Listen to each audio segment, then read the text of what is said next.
Boa noite, estamos começando o programa Bate-Papo Legal, com transmissão pelo canal TP Fest, e hoje nós temos a entrevista com a advogada a doutora Keline Polesca, de Viçosa, Minas Gerais, que vai estar conversando com a gente sobre o tema habeas corpus.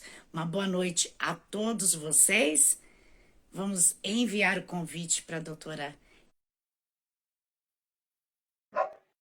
Hoje a Papo Legal é com a advogada Keline Polesca. Uma boa noite, doutora. Boa noite, tudo bom? Tudo bem? Seja bem-vinda no programa Bate-Papo Legal, com transmissão pelo canal TP Fest. E hoje o tema é habeas corpus. Eu gostaria de falar para a doutora se apresentar, para as pessoas lhe conhecer. Boa noite a todos. Meu nome é Keline Polesca, sou advogada, resido em Viçosa, Minas Gerais. Tenho processo no estado de Minas e bem como outros estados também. Sou natural de Jequeri, uma cidade pequenina, próxima daqui.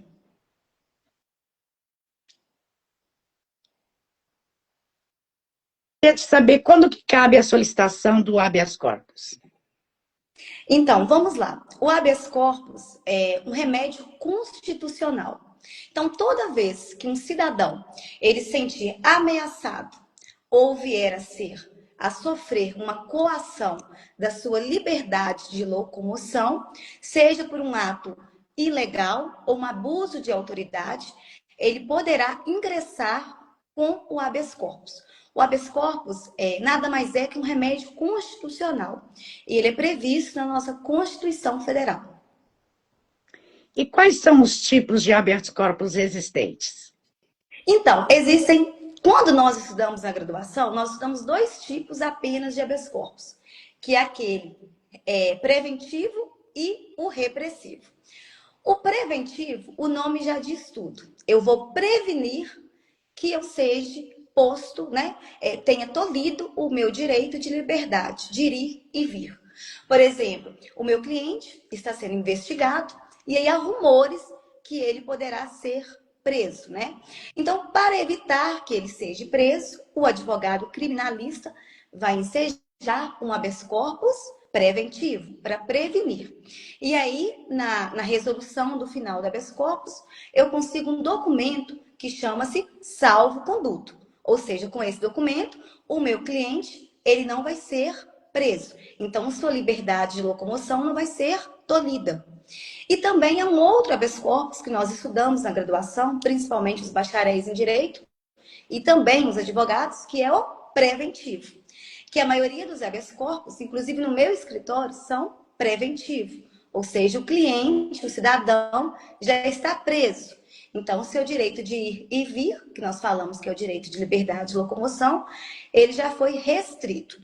E aí, com os meus estudos e durante a tramitação dos meus processos, eu comecei a ingressar com habeas corpus toda vez que um juiz, em sua sentença, ele negasse o direito de recorrer em liberdade. Que nós falamos que é um habeas corpus substituído do recurso próprio. Infelizmente, a maioria dos tribunais não vem aceitando. Porém, quando você fundamenta, você consegue lograr êxito. E nós aqui no escritório já tivemos grande sucesso nesse habeas corpus. Porque eu não espero a apelação. Antes de recorrer, eu já ingresso imediatamente com a impetração de um habeas corpus. Para que meu cliente, ainda que seja condenado, ele possua o direito de responder em liberdade. E, doutora, quando não é possível dar entrada no habeas corpus, existe algum caso que não cabe o habeas corpus? Sim, o habeas corpus é somente para evitar que a liberdade de locomoção seja restrita, né? Então, se eu quero o meu direito de ir e vir, que eu quero fazer valer, então, para evitar, eu entro com habeas corpus. Quando não envolve o direito de locomoção, então não cabe habeas corpus. Por exemplo, se meu cliente vai ser condenado com a pena de multa, então não há uma restritiva de liberdade, aí não posso impetrar um habeas corpus. Tá bom? Por exemplo, se um cliente procura a gente aqui no escritório e o carro dele foi apreendido. Então, o advogado criminalista tem que interpor, exemplo, um pedido de restituição de coisa apreendida, e não o habeas corpus, porque não tem a palavra-chave, que é liberdade de locomoção. E por quais motivos o habeas corpus chega a ser negado pelo juiz? Então, na verdade, a maioria dos habeas corpus, eles são indeferidos. Exemplo, se eu entro com habeas corpus contra o juiz de uma comarca, eu vou entrar no tribunal, que é a instância superior. Então, o tribunal, para ele indeferir o meu habeas corpus, ele vai dizer, olha, em outras palavras, em palavras mais simples, olha, doutora Kelly, o seu cliente não teve uma ameaça do direito de ir e vir. Por exemplo, a prisão dele não foi ilegal. Ou não há um excesso de prazo para que ele seja posto em liberdade.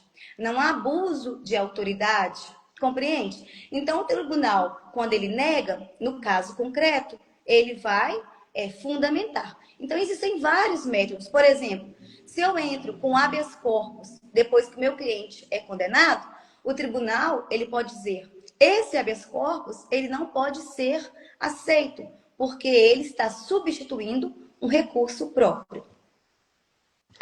E a partir do momento que o habeas corpus ele é negado, é possível entrar com recurso para obter novamente? Sim. Se eu entro com habeas corpus, exemplo, contra o juiz da comarca de Viçosa, eu vou entrar no Tribunal de Justiça de Minas Gerais. Então, se o Tribunal de Justiça de Minas Gerais, quando ele julga o meu habeas corpus, se ele indefere, né? Se ele vai delegar a ordem, o que eu posso fazer? Eu vou entrar com recurso ordinário constitucional, que nós falamos ROC. Aí eu vou entrar na instância superior, no STJ. E se lá no STJ ele também for indeferido, eu entro no STF se a matéria for constitucional. Também, muitos advogados, o que eles têm feito? Se a liminar do habeas corpus é indeferida, ele pode ingressar com um agravo regimental. O que significa isso? Eu vou pedir para que aquela turma reanalise a decisão que indeferiu a liminar. É como se fosse, pessoal, um pedido de reconsideração. E de tudo, se não tiver êxito o meu habeas corpus, eu posso ingressar com um novo habeas corpus, porque não há limitação. Eu ingresso com um novo pedido. Lembrando que o habeas corpus, ele é gratuito, não tem taxa judiciária. E, doutora, uma pessoa, um indivíduo que já foi condenado, cabe o pedido de habeas corpus após a condenação? Sim, eu fiz um livro justamente por isso. Eu comecei a ingressar com habeas corpus após a condenação. Então, o juiz, por exemplo, meu cliente ficou em liberdade. Aí, na sentença, ele vai lá e denega o direito de recorrer em liberdade. Eu comecei a impetrar habeas corpus e nós conseguimos bons resultados. Exemplo, eu falava no meu habeas corpus do princípio da inocência. Às vezes, o próprio Ministério Público, que é o promotor, não fez o pedido da prisão preventiva, então o juiz não poderia decretar ali de ofício. Ou, às vezes, o juiz, quando decreta, ele não faz uma boa fundamentação. O que é isso? Ele deixou de fundamentar. E é requisito do Código de Processo Penal que seja a prisão fundamentada, devidamente fundamentada. Então, é possível sim. Doutora, quais são os requisitos necessários para que o advogado seja bem-sucedido para obter o habeas corpus?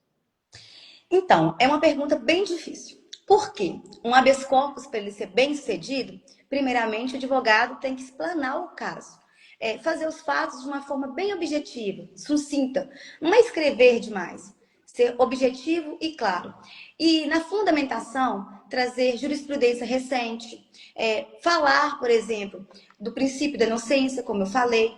Visualizar se não houve fundamentação do magistrado. Ou se o MP deixou de fazer o pedido.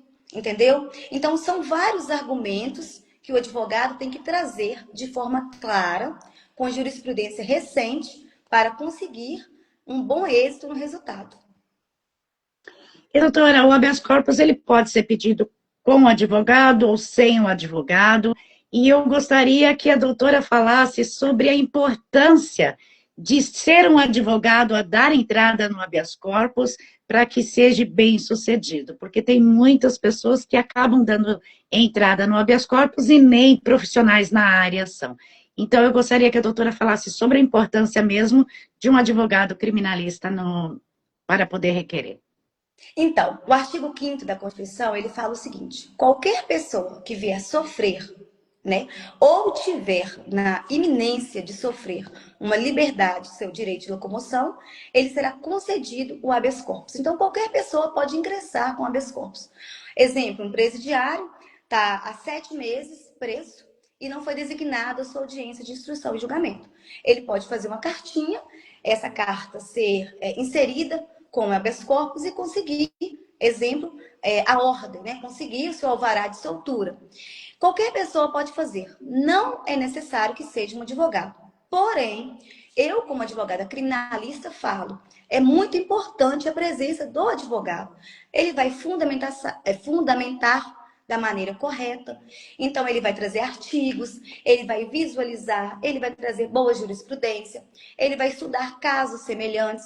Então, um bom profissional da área, um advogado competente, ele vai ter mais chances de conseguir que o seu habeas corpus seja deferido, né? Que a ordem seja concedida. Eu, particularmente, sempre falo, gente, o habeas corpus deve ser ingressado por um bom advogado. Qualquer um pode fazer. Mas não é interessante, porque às vezes a pessoa faz e fica mais tempo preso do que deveria.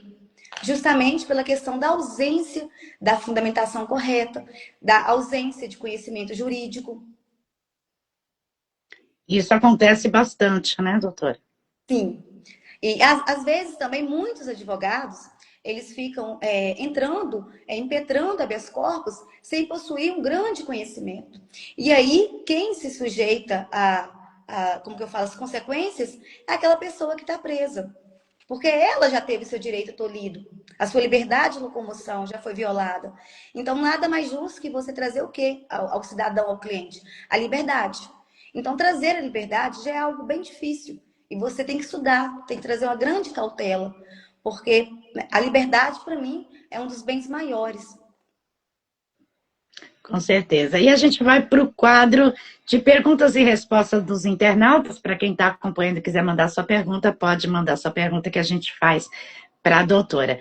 E eu tenho a pergunta do Jorge, que é de Contagem, em Minas Gerais, que foi enviada. Ele manda: boa noite, doutora. Eu gostaria de saber se o habeas corpus possibilita a liberdade somente através de pagamento de fiança. Não, não. Boa noite. O que acontece? O habeas corpus, ele, quando expede o alvará de soltura, muitas das vezes, se a prisão foi legal, acabou. Concedeu a soltura, o cliente vai ser posto em liberdade. E algumas das vezes, o próprio tribunal, como do advogado, solicita medidas cautelares diversas da prisão, o que acontece? Podem ser decretados, exemplo, tá? Algumas restrições, como horário. Então, existem medidas cautelares diversas da prisão. O habeas corpus não tem que decretar uma fiança.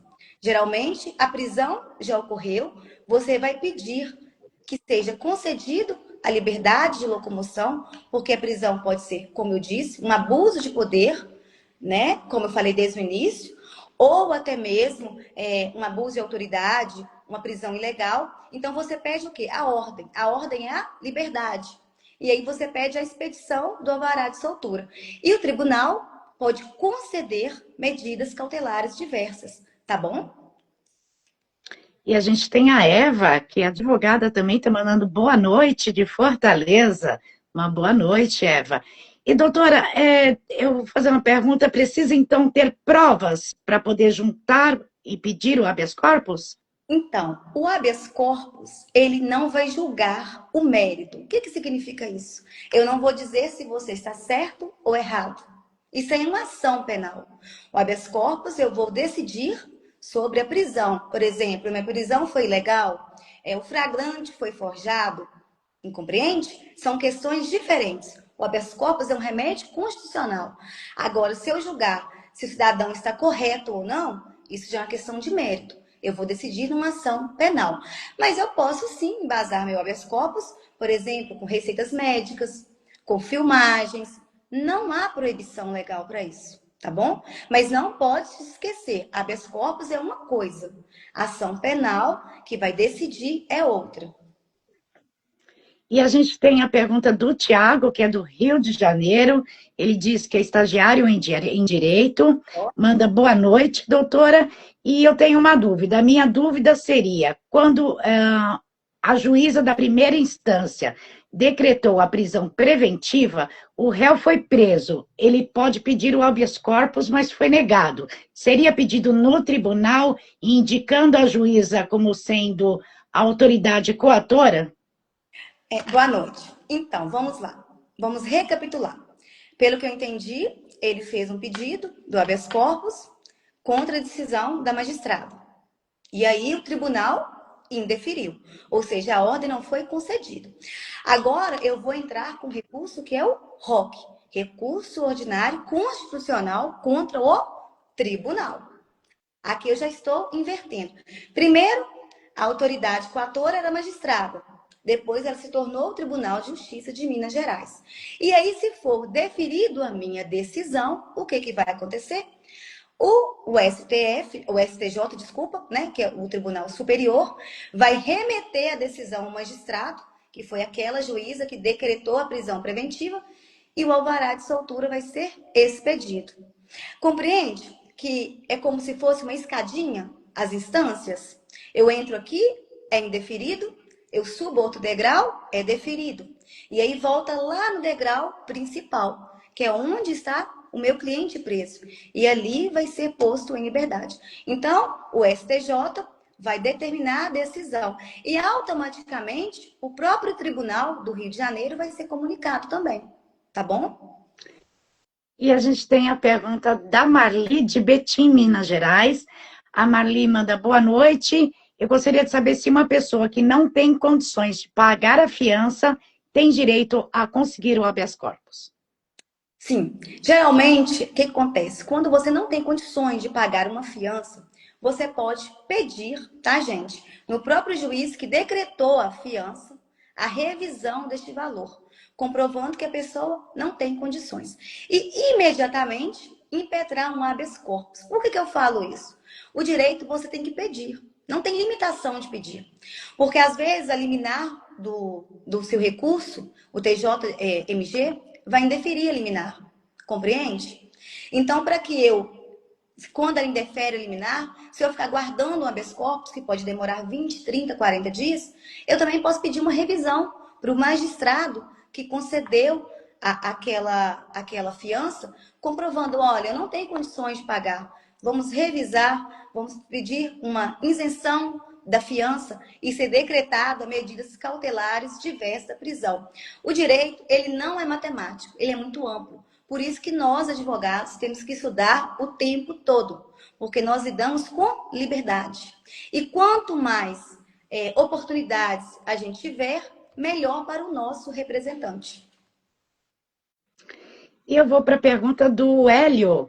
O Hélio é de São Paulo, ele manda aqui que ele é estudante de Direito e ele tem uma grande dúvida, que é a seguinte: quando ocorre uma prisão se tratando de dolo e não havendo flagrante e delito, né, desde o momento que a Polícia Militar permite de forma direta que não fosse contestado em casos de crime de trânsito, e o habeas corpus foi negado, neste caso, o advogado pode entrar com o pedido de habeas corpus com base na inconstitucionalidade da lei seca e também do artigo 5º do inciso 55 e do artigo 5 do inciso 68 da Constituição Federal, doutora, para obter ou não?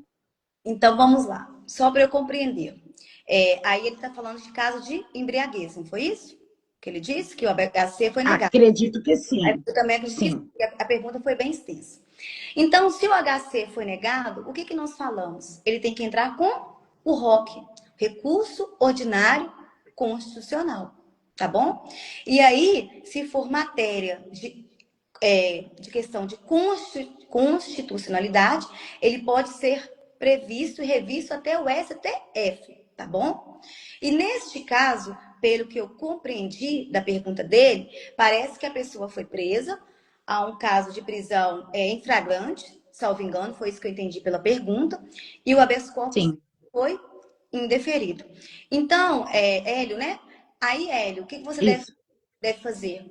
Ingressar com o ROC, que é o pedido posterior quando o seu HC é indeferido.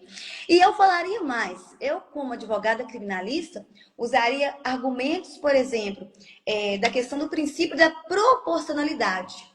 Olha, o meu cliente é primário, bons antecedentes, a condenação dele é X, manter ele preso por esse fato, na minha opinião, né? Isso é coisa de advogado, estaria apenas ferindo o princípio da proporcionalidade, porque se condenado ele for, ele pode ter uma prisão no regime aberto, até mesmo no semiaberto. Então, nós temos vários argumentos, esses e muitos outros argumentos para falar. Por exemplo, sempre falar, gente, princípio da inocência, ele só poderá ser julgado, condenado depois que transitar, entendeu? Esses princípios são muito importantes, princípio da inocência, princípio da proporcionalidade. Às vezes, esse magistrado que manteve a prisão, a fundamentação não foi de uma maneira clara, porque foi uma fundamentação pequena, e os juízes são obrigados a fundamentar. Às vezes, o próprio tribunal, quando indeferiu, também não trouxe uma boa fundamentação, não viu essas questões dos princípios, porque tudo no direito penal é baseado em princípios. Então, existem muitos argumentos que a gente deve invocar. E mesmo que no caso dele aqui, que é de trânsito, né? Mesmo havendo morte no acidente, doutora? Então, o que acontece? O habeas corpus, o seu direito de locomoção, ele foi tolhido, digamos assim, né? O meu direito de ir e vir, ele foi sofrido. O que acontece? Aqui, vamos ponhar assim, meu cliente foi preso por homicídio, tráfico de drogas. Meu cliente foi preso por igual caso, que imagino eu, não sei se é um homicídio, não sei que está na ação penal, homicídio culposo, um homicídio doloso, mas eu acho que ele falou dolo, homicídio doloso, no início da Sim. pergunta. Então, não importa qual é o crime, o que importa é que o meu direito de locomoção, ele está ferido. Então, se eu tive uma prisão decretada, eu posso ingressar com habeas corpus. Agora, se eu tivesse uma condenação de multa, por exemplo, não há o que se falar em prisão. Não há o que se falar no seu direito de ir e vir violentado, correto? Então, se não há o que se falar, eu não posso ingressar com habeas corpus. Vocês viram como que o habeas corpus, ele é amplo? Ele é imenso. Você pode usar ele no inquérito, você pode usar ele numa ação penal, você pode usar ele após uma sentença, você pode usar ele até mesmo na execução penal. Às vezes, o seu cliente está lá condenado, as penas dele estão de maneiras erradas, tem que fazer um pedido de retificação, você faz, o juiz da vara criminal, da vara de execução, não corrige, você pode ingressar com habeas corpus, demonstrando que ele deveria ter sido solto. Compreende como é muito grande? É muito extenso. Bastante. E a gente tem a última pergunta do Rui, é de São Paulo também. O Rui, ele manda boa noite, está acompanhando a gente. Ele diz o seguinte: a dúvida dele é se existe relação entre o uso do HC, do habeas corpus, nesse contexto e princípio da presunção da inocência.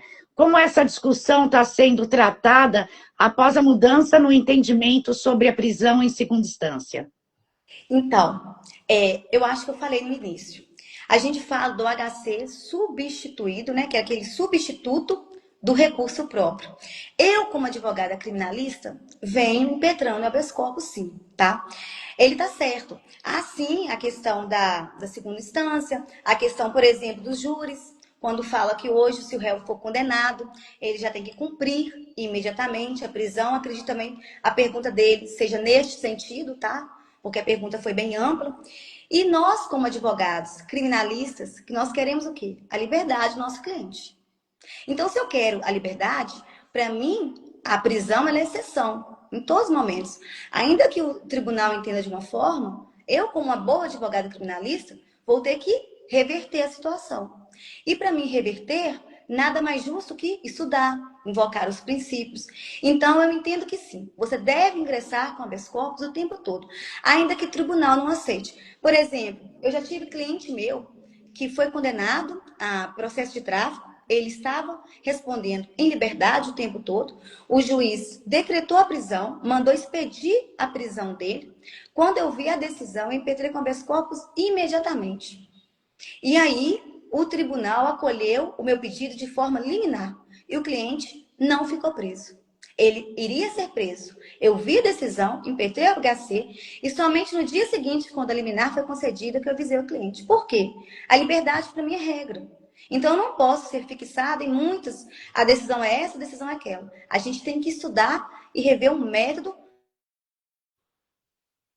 feito de ir e vir, né? Que ele seja respeitado e resguardado o tempo todo.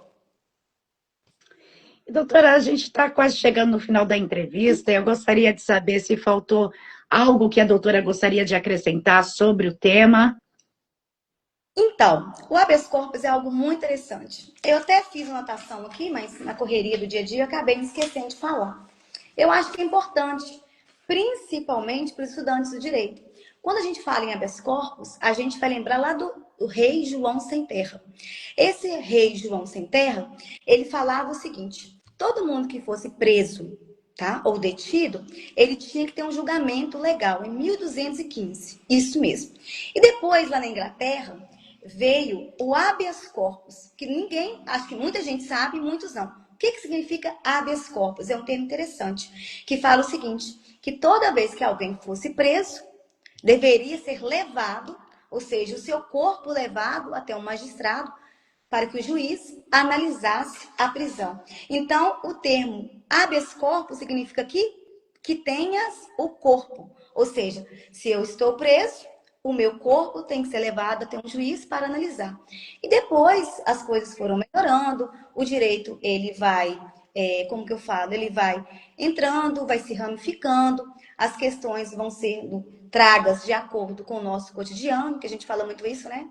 Hoje é um entendimento, futuramente é outro, porque as coisas vão atualizando. E eu queria trazer isso, sobre o que tenhas o corpo, que é o termo que significa habeas corpus. É muito importante, eu particularmente gosto demais de habeas corpus, e para mim é um dos melhores remédios que existem para um preso, que é o habeas corpus. E vai muito também do entendimento de cada juiz também, cada magistrado, e isso influencia bastante, né, doutora? Sim, por exemplo, se eu vou impetrar um habeas corpus e o juiz vai analisar, tem que ser contra um delegado, por exemplo, autoridade policial. Mas se o juiz, ele decreta, exemplo, uma prisão preventiva de um cliente meu, igual você falou, vai do entendimento dele. Tudo bem, cada juiz é de um jeito. Mas se eu discordo e acho que ele está sendo autoritário, eu vou impetrar um habeas corpus, porque eu vou ser sempre a favor da liberdade. E a gente, como advogado, não defende pessoas. Nós defendemos direitos. Vocês não se esqueçam disso. E, doutora, eu gostaria de perguntar quais os contatos da doutora para o pessoal seguir pelas redes sociais, acompanhar suas dicas, seus trabalhos, como pode estar fazendo? Então, o meu Instagram é Keline Polesca. Keliny, Polesca. Aí lá no meu Instagram, vocês começam a me seguir, vai ter meu contato, que é o telefone, o WhatsApp. Nós fazemos atendimentos de forma virtual, de forma presencial, e eu amo o que eu faço. O direito me escolheu. E, doutora, a gente vai agora para o quadro Falando a Verdade, que é uma pergunta específica para a doutora, e a pergunta é: o que o direito representa para você? Liberdade. Eu falo que o direito me escolheu. Eu não escolhi o direito, porque quando eu era mais jovem, eu queria ser jornalista. Eu sonhava em ser jornalista. E aí meu pai falou, tenta fazer direito, se você não gostar, você sai. E nos primeiros dias de aula, eu tive uma professora muito importante, a Sônia, e ela falou assim comigo, quando eu apresentei, falando, né? Fala sobre o seu nome, por que você está aqui, eu contei. Aí quando eu terminei de falar, ela disse assim, olha, Keline, você nasceu para ser advogada criminalista, você nasceu para o tribunal do júri. E eu amo o direito, eu amo todas as áreas. Aqui no escritório nós trabalhamos com todas as áreas. Mas eu amo, em específico, o direito penal. Porque, para mim, a liberdade é regra. E eu não fico tranquila enquanto um cliente não tem sua liberdade. Porque eu quero liberdade. Tá certo, doutora, nós estamos chegando no final da entrevista. Eu gostaria de agradecer a sua presença aqui no programa Bate-Papo Legal, com a sua disponibilidade de estar aqui nessa noite, tirando as dúvidas dos internautas no quadro Perguntas e Respostas. E obrigada aí pela participação. Eu que agradeço. Obrigada a todos, boa noite e feliz Páscoa. E eu desejo feliz Páscoa para a doutora. E para vocês que ainda não pegou o contato da doutora, é @Keline Polesca. Vocês seguem ela nas redes sociais, acompanhem o trabalho dela. Caso precisar do contato também, do @ é só pedir para o suporte de atendimento que a gente passa, porque ela faz parte dos espaços jurídicos. O programa Bate-Papo Legal vai ficando por aqui, agradecendo a audiência de todo mundo que acompanhou, o pessoal também que mandou todas as suas perguntas, e nós voltamos no nosso próximo programa. Uma boa noite a todos. Boa noite, doutora. Tchau, boa noite.